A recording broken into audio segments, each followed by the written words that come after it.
भगवान कृष्ण कहते हैं, हे अर्जुन, जो व्यक्ति कर्म फलों को परमेश्वर को समर्पित करके आसक्ति रहित होकर अपना कर्म करता है, वह पाप कर्मों से उसी प्रकार अप्रभावित रहता है जिस प्रकार कमल पत्र जल से अस्पृश्य रहता है।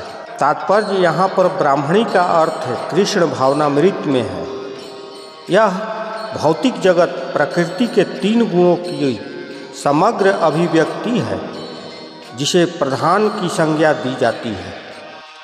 वेद मंत्र मांडूक उपनिषद 2 और मांडूक उपनिषद 1, 2, 10 तथा श्रीमद् भागवत में 14:3 से प्रकट है कि जगत की प्रत्येक वस्तु ब्रह्म की अभिव्यक्ति है और यदि कार्य भिन्न भिन्न रूप से प्रकट होते हैं किंतु तो भी वे कारण से अभिन्न हैं। ईर्षोपनिषद में कहा गया है कि सारी वस्तु पर ब्रह्म या कृष्ण से संबंधित है, अतएव वे केवल उन्हीं की है जो यह भली भांति जानता है कि प्रत्येक वस्तु कृष्ण की है और वे ही प्रत्येक वस्तु के स्वामी हैं। अतः प्रत्येक वस्तु भगवान की सेवा में ही नियोजित है। उसे स्वभावतः शुभ अशुभ कर्म फलों से कोई प्रयोजन नहीं रहता। यहाँ तक कि विशेष प्रकार का कर्म उत्पन्न करने के लिए भगवान द्वारा प्रदत्त मनुष्य का शरीर भी कृष्ण भावनामृत में संलग्न किया जाता है।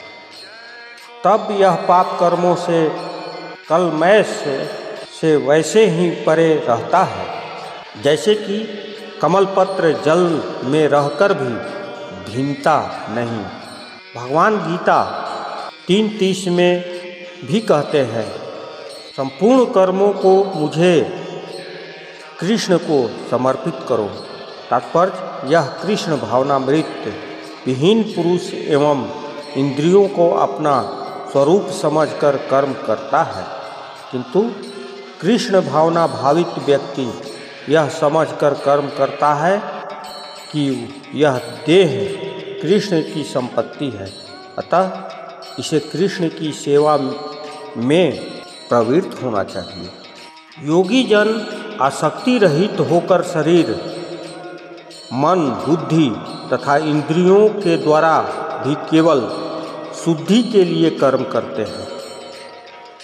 जब कोई कृष्ण भावनामृत में कृष्ण की इंद्रिय तृप्ति के लिए शरीर, मन, बुद्धि अथवा इंद्रियों द्वारा कर्म करता है तो वह भौतिक कलमश से मुक्त हो जाता है। कृष्ण भावना भावित व्यक्ति के कार्यों से कोई भौतिक फल प्रकट नहीं होता। अतः सामान्य रूप से सदाचार कहे जाने वाले शुद्ध कर्म कृष्ण भावनामृत में रहते हुए सरलता से संपन्न किए जा सकते हैं। श्रील रूप गोस्वामी के भक्ति रसामृत सिंधु में 1:2-187 इसका वर्णन इस प्रकार किया गया है। अपने शरीर, मन, बुद्धि तथा वाणी के कृष्ण भावनामृत में कर्म करता हुआ व्यक्ति इस संसार में भी मुक्त रहता है, भले ही वह कथा कथित अनेक भौतिक कार्यकलापों में व्यस्त क्यों न रहे। उसमें अहंकार नहीं रहता क्योंकि वह उसमें विश्वास नहीं रखता कि वह भौतिक शरीर है अथवा यह शरीर उसका है। वह जानता है कि वह यह शरीर नहीं है और न यह शरीर ही उसका है। वह स्वयं कृष्ण का है और उसका यह शरीर भी कृष्ण की संपत्ति है। जब वह शरीर, मन, बुद्धि, वाणी, जीवन, संपत्ति आदि में उत्पन्न प्रत्येक वस्तु को जो भी अपने अधिकार में कृष्ण की सेवा में लगता है तो वह तुरंत कृष्ण से जुड़ जाता है। वह कृष्ण से एक रूप हो जाता है और उस अहंकार से रहित होता है जिसके कारण मनुष्य सोचता है कि मैं शरीर हूँ। यही कृष्ण भावनामृत की पूर्णावस्था है। निश्चल भक्त शुद्ध शक्ति प्राप्त करता है, क्योंकि वह समस्त कर्म फल मुझे अर्पित कर देता है। किंतु जो व्यक्ति भगवान से मुक्त नहीं है और जो अपने श्रम का फल कामी है, वह बंध जाता है।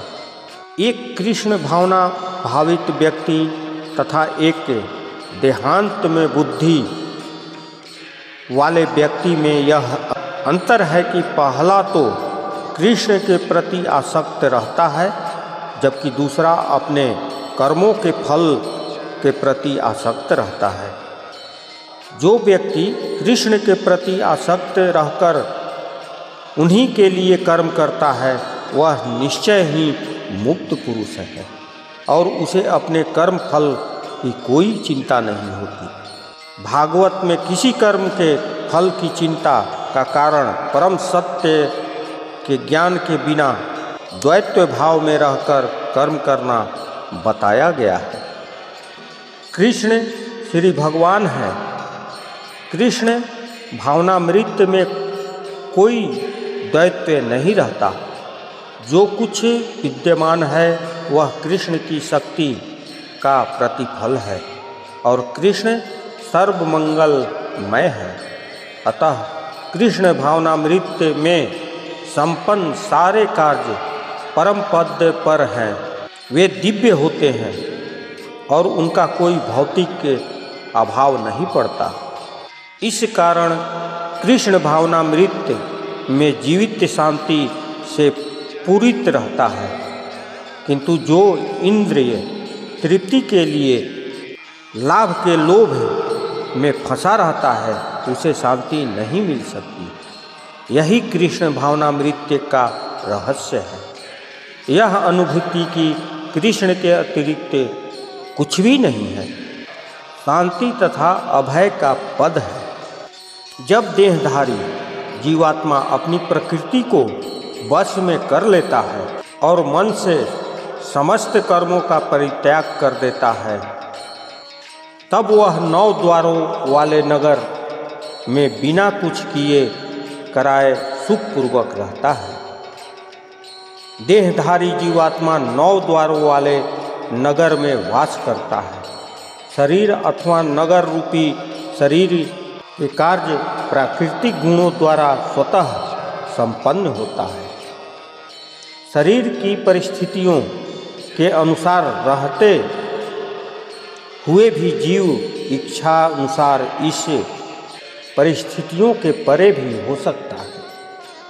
अपनी परा प्रकृति को विस्मृत करने के ही कारण वह अपने को शरीर समझ बैठता है और इसलिए कष्ट पाता है। कृष्ण भावनामृत के द्वारा वह अपनी वास्तविक स्थिति को पुनः प्राप्त कर सकता है और इस देह बंधन से मुक्त हो सकता है। अतः ज्यों ही कोई कृष्ण भावनामृत को प्राप्त होता है, परंतु ही वह शरीर कार्यों से सर्वथा विलग हो जाता है। ऐसे संयमित जीव में जिसमें उसकी कार्य प्रणाली में परिवर्तन आ जाता है, वह 9 द्वारों वाले नगर में सुखपूर्वक निवास करता है। ये 9 द्वार इस प्रकार का है। जीव के शरीर के भीतर वास करने वाले भगवान ब्रह्मांड के समस्त जीवों के नियंता है। यह शरीर 9 द्वारों, 2 आँखें, 2 नथुने, 2 काने, 1 मुँह, गुदा तथा उपस्थ ये युक्त है। बुद्धावस्था में जीव अपने आप को शरीर मानता है, किंतु जब वह अपनी पहचान अपने अंतर के भगवान से करता है, तो वह शरीर में रहते हुए भी भगवान की भांति मुक्त हो जाता है। अतः श्री कृष्ण भावना भावित व्यक्ति शरीर के ब्रह्म तथा आंतरिक दोनों कर्मों से मुक्त रहता है।